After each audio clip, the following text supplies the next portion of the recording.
Donc, bonjour à tous. Le thème de ce webinaire aujourd'hui, comment générer des leads de qualité et qualifiés avec Outbrain. Donc, moi, c'est Charles. Je suis chez Outbrain depuis 3 ans maintenant, responsable du mid-market. J'accompagne avec mon équipe une centaine de clients dans leur stratégie d'acquisition, uniquement sur des campagnes à la performance, donc avec une logique de rentabilité à atteindre rapidement. Donc, au programme aujourd'hui, l'agenda, donc on va commencer par le réseau Outbrain. Ensuite, on va voir quelle landing page utiliser. Ensuite, on verra comment lancer sa première campagne, quelles sont les bonnes techniques d'optimisation à avoir sur Outbrain. Et enfin, on verra quelques case studies. Et en dernière partie, les questions. Donc, encore une fois, n'hésitez pas à les poser directement dans la partie dédiée à cet effet. Si vous voulez partager le webinaire Outbrain, utilisez le hashtag OutbrainWebinars. Donc, utilisez-le sur Facebook, sur Twitter ou sur LinkedIn, par exemple. Merci pour votre aide. Donc, le réseau Outbrain, aujourd'hui, c'est le réseau Outbrain plus Ligatus. On a racheté Ligatus en tout début d'année. Aujourd'hui, c'est 2 leaders du native advertising qui unissent leurs forces, devenant ainsi numéro 1 en Europe et dans le monde. On devient numéro 1 parce qu'on a beaucoup plus de données. On est aussi numéro 1 parce qu'on a la meilleure technologie aujourd'hui sur le marché du native. Donc, la technologie, on a gardé celle d'Outbrain et aujourd'hui, les publishers monétisent beaucoup mieux et les annonceurs trouvent des KPI, enfin, atteignent leurs KPI beaucoup plus rapidement et surtout à une plus grande échelle. Et enfin, l'expertise. On a gardé une bonne partie des équipes de Ligatus, et ce qui fait qu'aujourd'hui, on est plus d'une soixantaine à Paris pour vous accompagner sur vos logiques et sur vos problématiques d'acquisition. Donc, la native Power Apps, 1 plus 1 égale 3. Aujourd'hui, je viens de vous le dire, on a gardé toute la tech, donc la technologie et l'interest graph.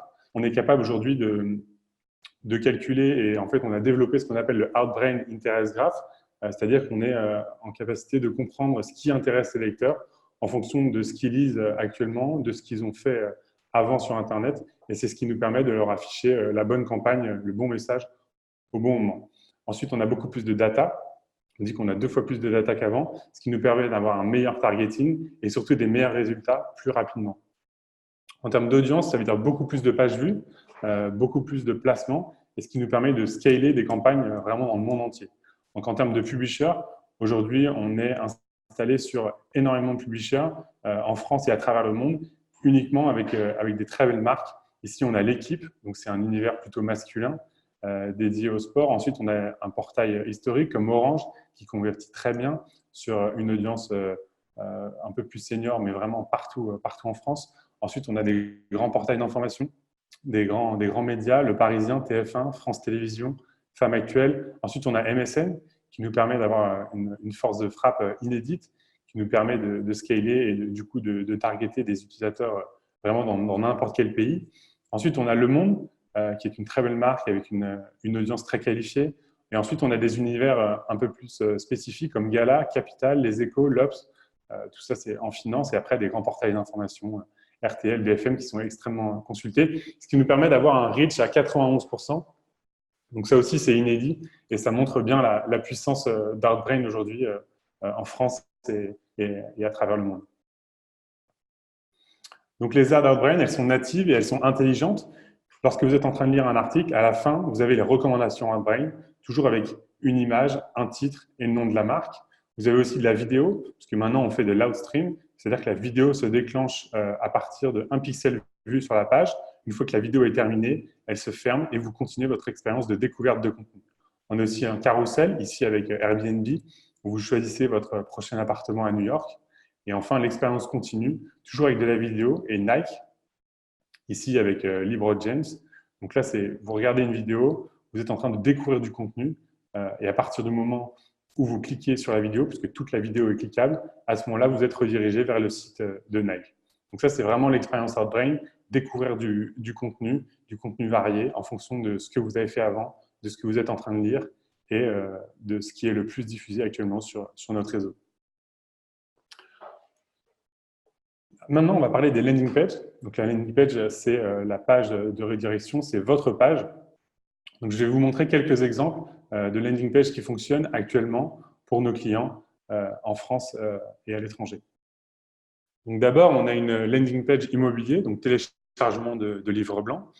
Ici, on a deux call to action, ils sont très simples, c'est à télécharger gratuitement en haut de la page, et ensuite on a recevoir mon guide complet. Donc là, on a que deux call to action.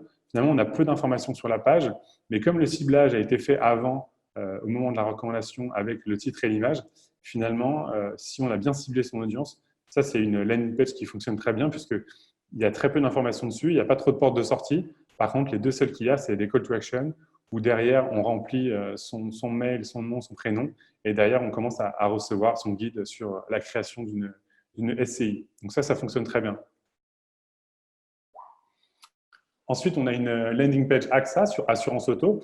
Donc là, on a l'offre d'AXA Assurance Auto, Assurance au kilomètre. C'est une offre qui tourne depuis extrêmement longtemps avec nous. On a un gros partenariat avec AXA puisque les leads sont de bonne qualité et en plus, ils sont à un prix, on arrive à avoir un CPA très intéressant pour eux. Donc pourquoi cette landing page fonctionne ici? C'est simplement parce que le funnel d'acquisition est très bien pensé. Ici, on a deux options au début.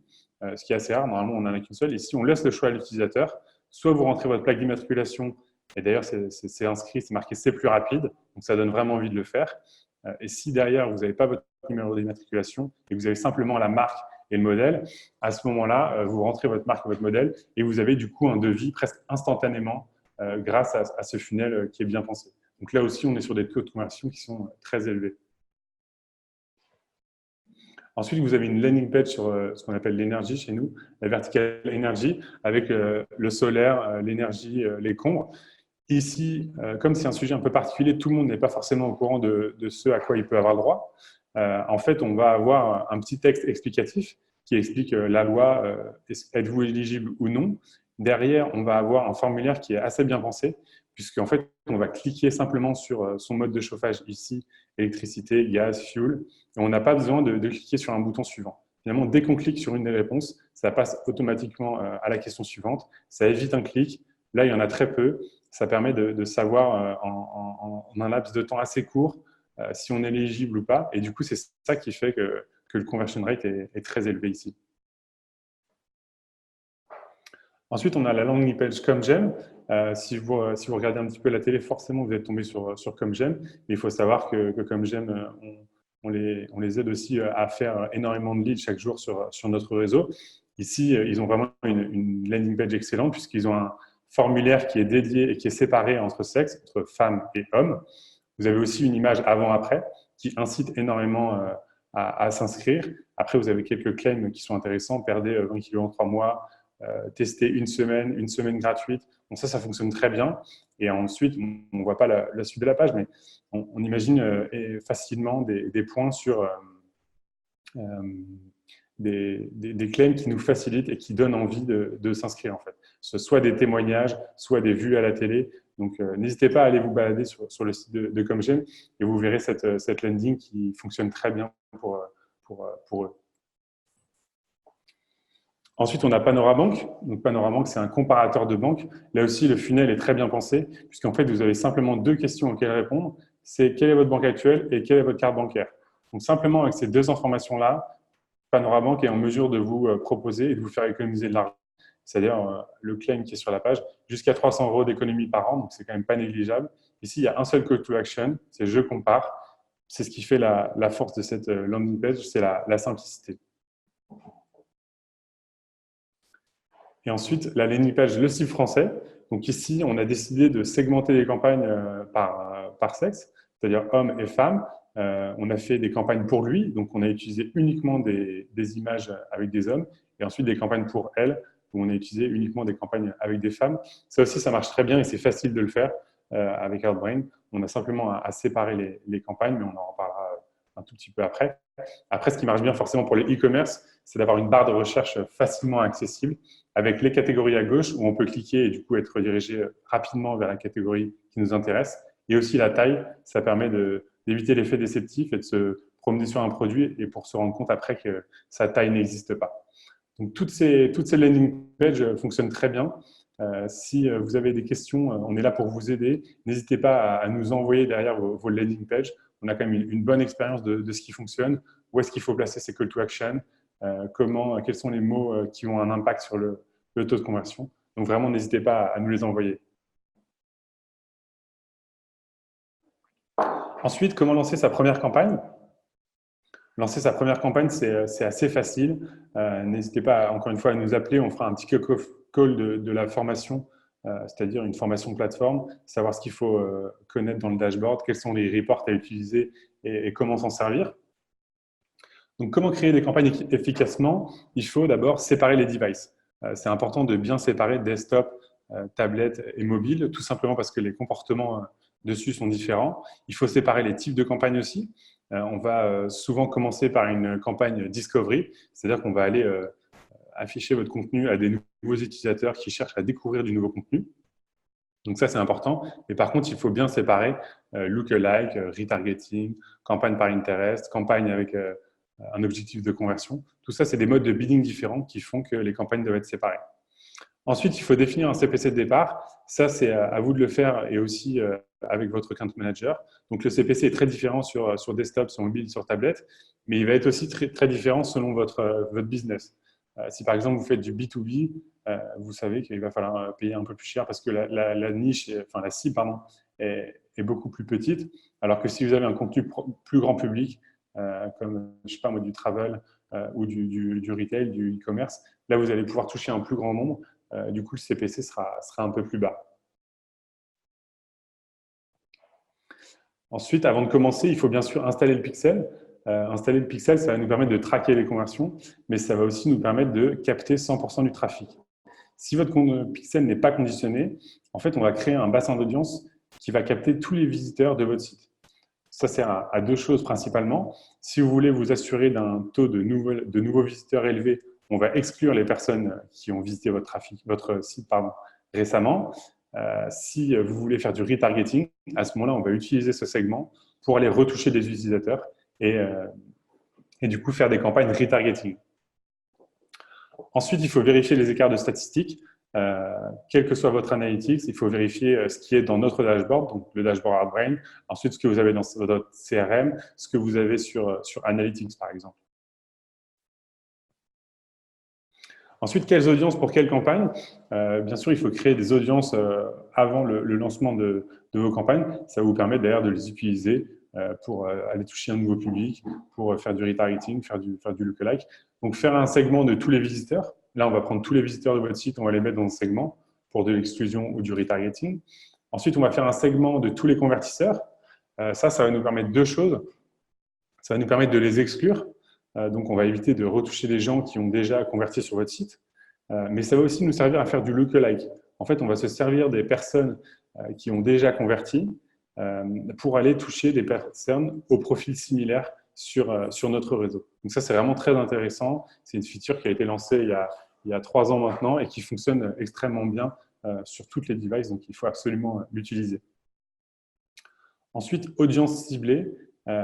Ça, c'est uniquement si vous avez un site un peu plus large, comme une marketplace ou avec beaucoup de contenu. Si vous voulez toucher uniquement les personnes qui ont visité, je sais pas moi, plus de 3 pages, ou alors l'univers bricolage de votre site. C'est à vous de définir le scénario, mais on est capable de traquer n'importe quel utilisateur pour créer un segment dédié, justement. Une fois que votre campagne est lancée, qu'est-ce qu'il faut faire au lancement d'une campagne? Donc, après, en général, 48 heures. Le premier point, ça va être de vérifier la data dans le dashboard. Donc, vérifier le nombre de clics, vérifier que les conversions remontent bien, vérifier ce que vous avez dans le CRM, ce que vous avez sur Analytics. Donc, ça, c'est à vous de le faire en comparant ce qu'il y a avec notre dashboard. Et on est aussi là pour vous aider. Donc, n'hésitez pas à vous rapprocher de nous. Ensuite, il faut surveiller les sources. Outbrain est 100% transparent avec les sources de trafic. Donc, vous allez voir tout ça remonter dans le dashboard. Vous allez voir tous les publishers et toutes les sections. Donc, section, ça va être la ramification d'un publisher. Ça va être, par exemple, publisher, ça va être le monde, et les sections du monde, ça va être le monde justice, le monde environnement, le monde sport. Donc ça, c'est vraiment à vous de vérifier ça, que tout remonte bien. Et si vous avez des emplacements sur lesquels, par exemple, vous ne voulez pas apparaître, parce que vous considérez que ce n'est pas la cible que vous recherchez, à ce moment-là, vous pouvez les bloquer dans le dashboard. Ensuite, ce qui est important, c'est de se poser les bonnes questions. Donc, quand on dit les bonnes questions, c'est que faire si ma campagne ne décolle pas? Donc, si elle ne décolle pas, la première question à se poser, c'est y a-t-il des impressions? S'il y a 0 impression, à ce moment-là, ça veut dire qu'il y a peut-être un problème technique. Donc, contactez votre account manager et on regardera ensemble ce qui ne va pas. Par contre, derrière, il peut y avoir aussi un problème de targeting. Si votre targeting est trop faible, c'est-à-dire si vous avez, par exemple, une campagne iOS dans une seule région avec des hommes de moins de 30 ans, c'est vrai que le targeting est trop restreint et ça va être difficile de délivrer. On va vous déconseiller en fait de commencer avec cette campagne. Et ensuite, il faut vous poser la question du CTR, c'est-à-dire est-ce que mon contenu plaît à l'audience targetée? Si votre CTR est trop faible, en fait, il va être compliqué de délivrer et vous allez devoir payer un CPC trop cher. Donc un CPC élevé, enfin, un CPC trop cher, c'est jamais une bonne question à se poser puisque l'important c'est le taux de conversion et la rentabilité, mais c'est vrai qu'il faut quand même avoir un CTR élevé pour s'assurer une bonne délivrabilité. Si ma campagne cap, bon ça c'est plus facile d'optimiser une fois que sa campagne cap, ça veut dire qu'elle dépense le budget qui lui est alloué dans la journée. Donc la première question à se poser, ça va être est-ce que ma campagne est rentable? Si elle est rentable, pour nous, il n'y a qu'une seule réponse, ça va être d'augmenter le budget, puisqu'en fait vous êtes déjà dans votre objectif. Et si vous voulez faire plus de volume, il va falloir augmenter le budget. Ensuite, il va falloir vérifier le ratio CTR-CPC budget. Donc, CTR, si votre CTR est trop élevé, ça veut dire que l'audience à laquelle vous vous adressez, ou en tout cas les titres que vous avez faits, sont trop grand public et finalement, il y a trop de gens qui cliquent sur votre recommandation, sur votre ad, mais finalement, ils sont pas intéressés et derrière, ils ne convertissent pas. Donc, il va falloir revoir le ciblage. Ensuite, le CPC, il peut être trop faible ou trop élevé. Si votre campagne cap, ça veut dire qu'il est sûrement et que vous n'êtes pas encore rentable, ça veut dire qu'il est peut-être un petit peu trop haut. Vous pouvez le baisser. Bon, il faut le baisser graduellement. Il faut le baisser de 10, puis 20%, puis 30% si vraiment il est trop haut. Mais il ne faut pas le baisser de 50% tout de suite parce que vous allez indiquer en fait, aux algorithmes que vous voulez diffuser 2 fois moins votre campagne. Donc, ça peut casser le rythme d'une campagne. Et ensuite, le budget, si vous avez... si votre objectif de CPA est de, je sais pas moi, 20 euros, forcément, si vous commencez avec un budget à 30 euros par jour, vous n'allez même pas savoir si vous êtes profitable ou pas parce que vous n'allez pas assez dépenser pour voir si votre audience répond au message que vous leur proposez. Donc souvent, il faut ajuster le budget.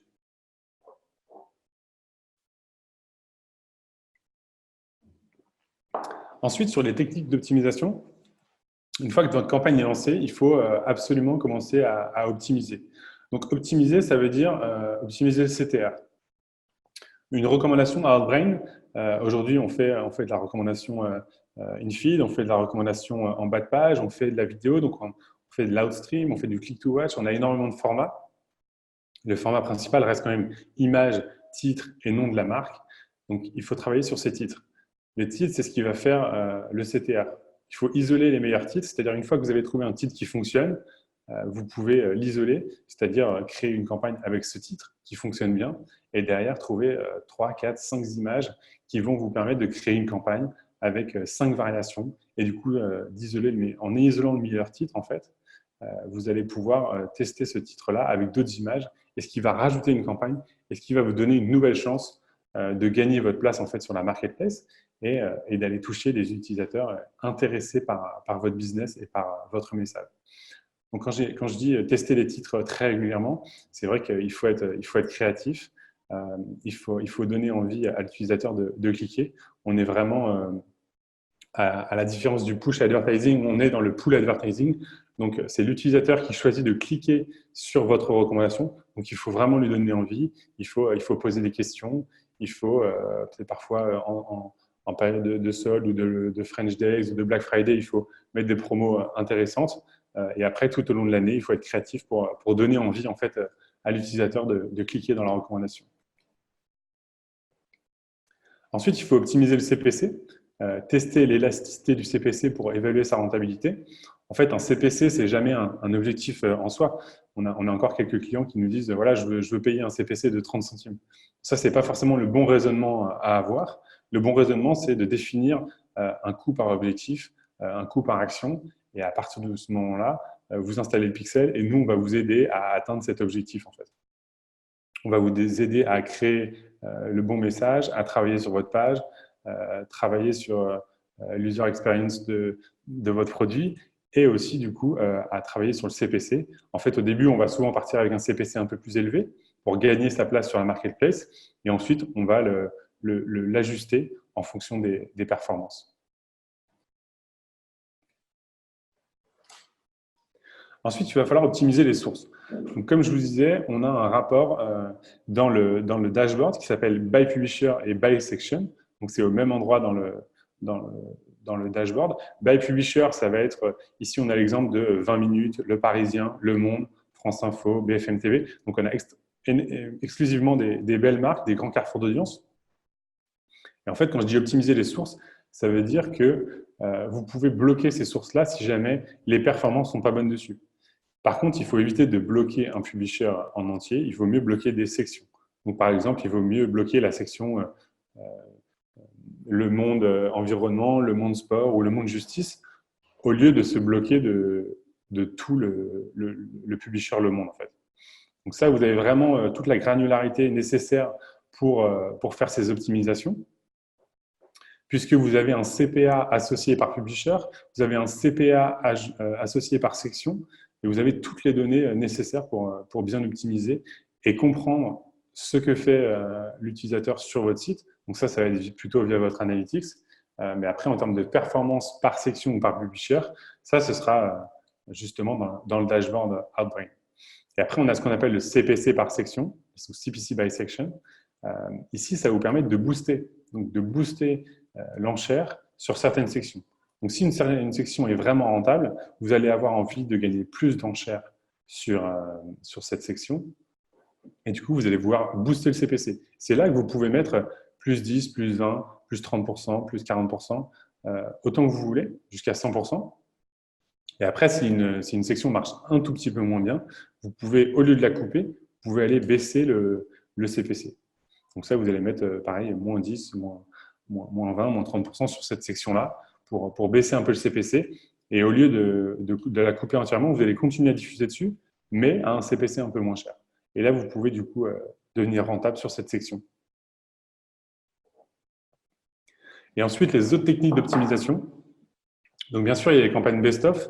Ça revient à isoler les meilleurs titres et utiliser uniquement les meilleurs titres et les meilleures images combinées ensemble dans la campagne. Vous allez avoir les campagnes retargeting.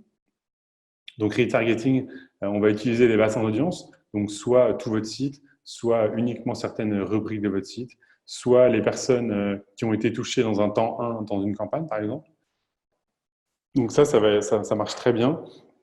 On le fait depuis plus de 5 ans maintenant. Et le retargeting, il faut savoir que c'est quand même mieux de proposer un message différent que le message que vous avez proposé en temps 1. Et ça fonctionne extrêmement bien. Ce qui fonctionne bien aussi, c'est les campagnes lookalike. Donc ça, j'en ai déjà parlé tout à l'heure, mais c'est aller toucher des personnes similaires à ceux qui ont déjà été touchés. Et souvent, en fait, on prend en référence un segment de convertisseurs, donc de ceux qui ont atteint l'objectif défini ensemble, et on va aller essayer de trouver des personnes similaires. Et enfin, c'est assez récent, les campagnes par centre d'intérêt. En fait, quand vous lancez une campagne avec nous, on vous fournit un rapport des centres d'intérêt des personnes qui ont été touchées. Et à ce moment-là, ce qui est intéressant de faire, c'est d'aller faire derrière, de créer une campagne en fait centre d'intérêt, ce qu'on appelle by interest, et d'aller toucher ces personnes-là. Donc, vous allez toucher des personnes par centre d'intérêt et qui ont déjà en fait, vous savez déjà qu'elles ont une affinité avec votre marque, puisque d'autres personnes ont déjà converti sur votre site alors qu'elles avaient ces mêmes centres d'intérêt. Donc ça marche vraiment très très bien.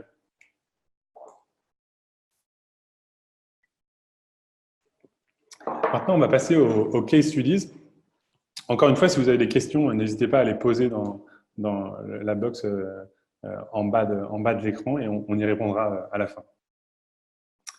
Donc, case studies, on va commencer avec Tacotax. Tacotax qui est plutôt dans l'univers de la finance. Ensuite, on aura InnoGames qui est dans l'univers du gaming et des jeux vidéo. Ensuite, on a Blinkist qui est une application qui permet de lire des résumés de livres facilement sur son smartphone. Et ensuite, on a Naked Wines. Naked Wines qui permet justement d'acheter des bouteilles de vin en ligne via un formulaire. Donc, commençons avec Tacotax. C'est un partenariat qui a commencé en tout début d'année sur la verticale finance. L'objectif était de générer des leads qualifiés qui vont au bout du funnel. Donc, c'est vrai que parfois, il y a beaucoup de clients qui font des leads, mais pas forcément des leads de très bonne qualité. Et là, Tacotax avait cette problématique-là de faire des leads qui convertissent et qui sont vraiment ensuite intéressés par le produit. Donc, Outbrain est devenu top performer sur les leads qualifiés pour Tacotax. C'est dû du coup au ciblage et à la qualité du réseau. Après le rachat de Ligatus, on a récupéré énormément de publishers de grande qualité avec des thématiques sur la finance ou sur le patrimoine. Donc ça fonctionne vraiment très bien. Ensuite, encore une fois, la landing page qui est bien construite, simplement en quelques questions, Tacotax arrive à comprendre qui vous êtes, quelle est votre situation financière et du coup à vous proposer des solutions adaptées à vos besoins. Et ensuite, dans le targeting. Donc là, ce qu'on a fait, c'est qu'on a fait un targeting très précis sur les mots. Donc dans le titre, là, on parle de plus 3 000 € par an d'impôts. Donc ça marche très bien, ça permet de cibler son audience. Et derrière, en plus de ça, on parle des impôts des 25-50 ans. Donc là, ce qui a fonctionné, c'est le targeting dans le titre. Nous, on sera toujours là pour vous aider sur les titres. N'hésitez pas à nous en proposer avec ce qui fonctionne déjà ailleurs. Mais c'est vrai qu'on a quand même une bonne expérience pour vous aider à construire vos logiques d'acquisition sur Outbrain.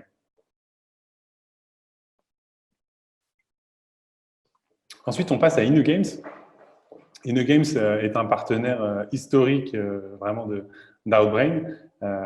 C'est une société qui fabrique, qui développe des jeux vidéo sur vraiment toutes les plateformes, donc iOS, Android, sur desktop, sur tablette.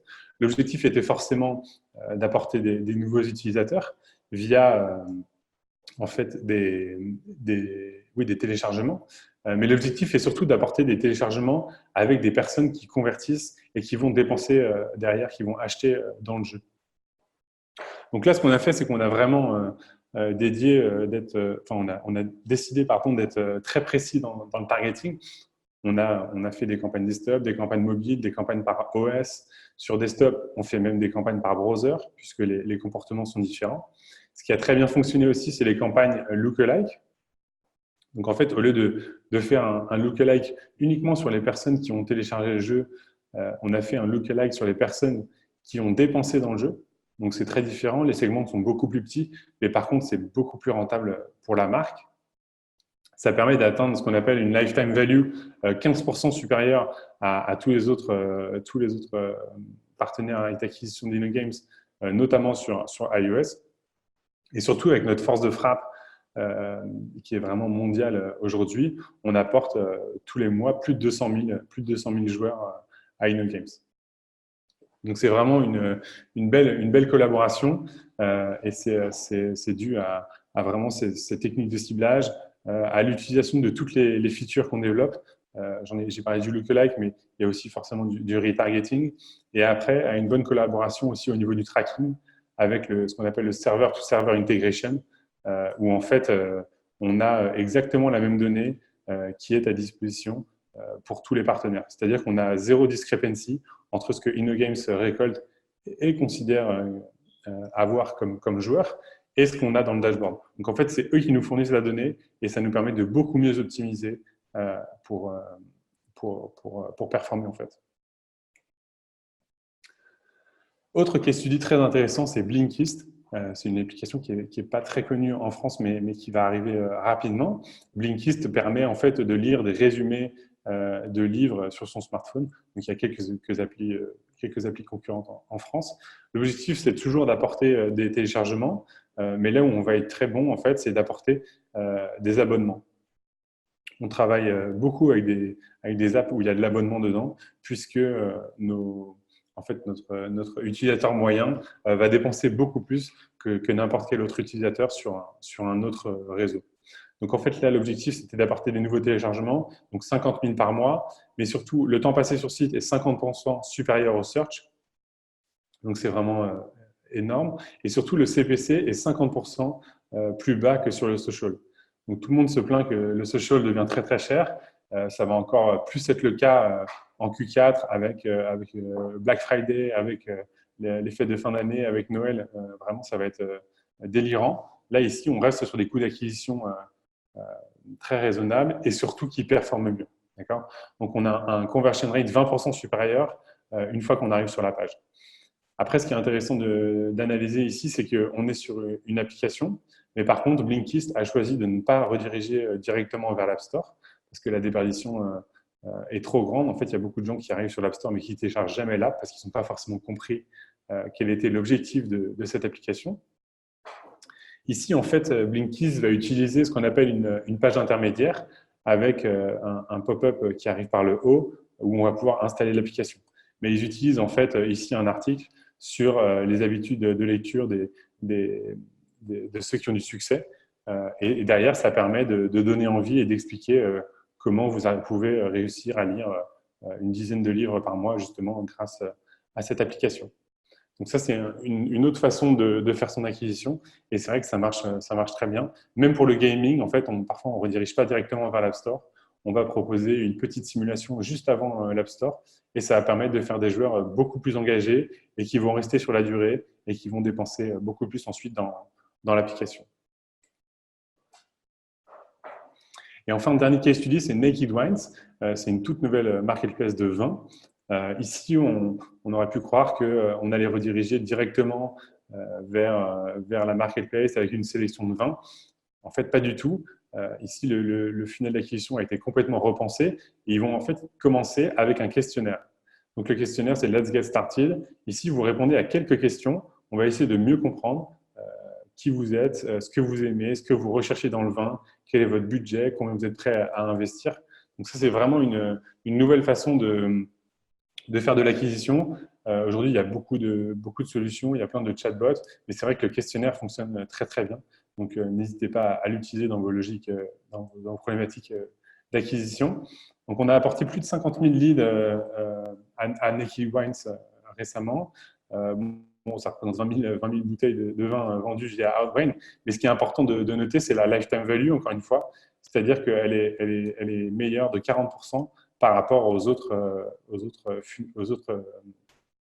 réseaux d'acquisition. Et ça, c'est uniquement dû à la technique de ciblage et du coup au lookalike. En fait, on a réussi à placer notre pixel sur le site de Naked Wines depuis un petit moment, même avant la campagne. On a créé les segments. Et au moment où Naked Wines a voulu lancer la campagne d'acquisition, ils avaient déjà ce segment prêt dans la plateforme Outbrain et ils ont été en mesure du coup d'utiliser ce segment et d'aller toucher des profils similaires intéressés par cette thématique, du coup par ce business et aussi du coup qui allaient derrière dépenser sur leur site internet. Donc ça, c'est encore une belle collaboration. C'est les quatre case studies que j'ai choisi de vous présenter aujourd'hui. On sera ravis de vous en présenter d'autres plus tard. N'hésitez pas à revenir vers nous. C'est la fin de ce webinaire. Merci à tous pour votre attention. J'étais ravi de vous accueillir. Il y a Alexandre qui est dans mon équipe à côté que vous ne voyez pas. Merci à lui. On va maintenant passer aux questions.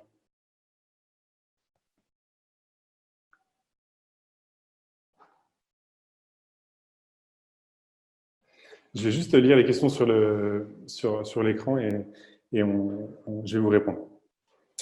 Alors, je prends juste les questions une à une. Le CPC est un peu plus bas en retail pour toucher le plus grand nombre. Pouvez-vous nous dire combien est le CPC moyen en retail sur le marché français? Bon, merci pour cette question. Bon, c'est toujours assez compliqué de répondre à un CPC moyen, mais sur le retail, à partir du moment où vous avez une marque un peu connue, un petit peu attrayante et qui n'est pas trop niche, on peut dire qu'un CPC moyen pour commencer sur desktop, ça va être aux alentours de 0,30, de 0,40. Après, ce qui est intéressant à faire en retail, c'est de faire ce qu'on appelle de la brandformance, en fait une partie branding, une partie performance pure, où on va faire beaucoup de retargeting, on va faire du lookalike, des campagnes par Pinterest. Ce qui est important de mesurer, bien sûr, c'est la contribution. Souvent, on nous dit qu'on est très haut de tunnel, mais c'est vrai que pour faire découvrir votre marque, c'est un excellent moyen de le faire. utilisez Outbrain. Et après, pour la perf pure, on est aussi très bon avec plusieurs retailers. Donc, le CPC moyen, ça va être autour de 0,30, 0,40. Mais il ne faut pas que ce soit un objectif, en lui-même, en fait. Il vaut mieux définir des bons KPI de trafic qualifié, de nombre de pages vues, de temps passé sur site, d'ajout au panier, de commandes. Tout ça, on est capable de le traquer. On est capable de mettre en place des scénarios de campagne assez intéressants et qui performent. Donc il ne faut pas que ce soit un objectif. Peut-on créer un segment lookalike nous-mêmes ou doit-on passer par un account manager interne chez Outbrain? Alors, aujourd'hui, on a une plateforme self-serve qui fonctionne très bien. Nous, au quotidien, forcément, on a un back-office où on peut faire un tout petit peu plus de choses que vous. Mais vraiment, la plateforme Outbrain est extrêmement bien développée. Elle fonctionne très bien. Il y a aussi un support qui fonctionne très bien. Donc, vous pouvez faire tout ça dans la plateforme directement. Vous n'avez pas besoin d'un account manager, de passer par un account manager. Donc, pour créer ce qu'on appelle un segment lookalike, vous allez d'abord devoir créer un segment de base sur lequel le lookalike va pouvoir se définir et se construire. Et derrière, une fois que ce segment de base est suffisamment gros, vous avez simplement à l'utiliser.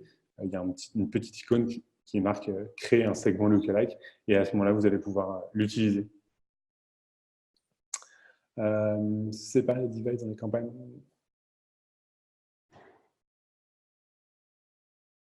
Alors, merci pour cette question. Ouais.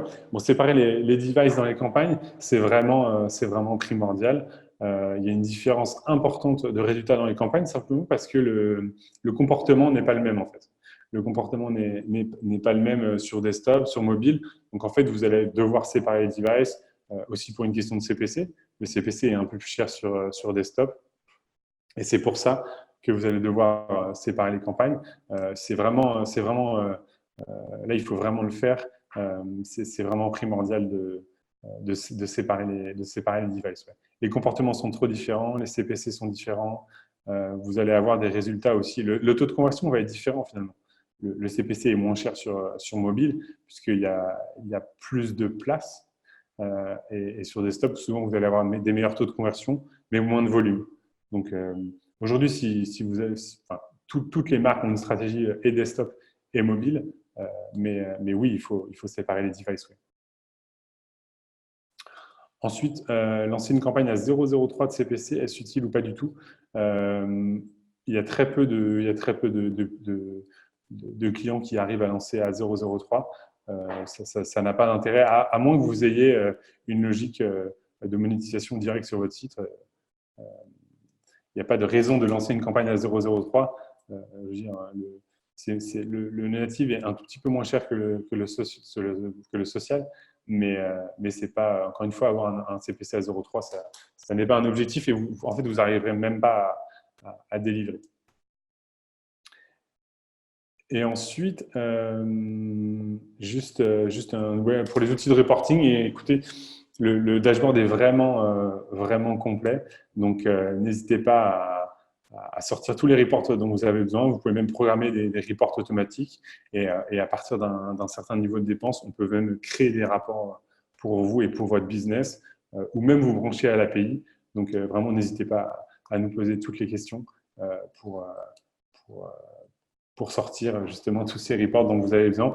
On est là pour vous aider et pour vous accompagner sur votre acquisition. Écoutez, merci à tous. On a bien avancé aujourd'hui. J'étais ravi d'animer ce premier webinaire pour Outbrain.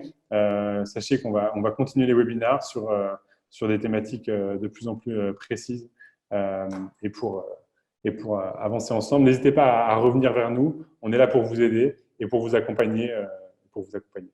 Merci beaucoup. Au revoir.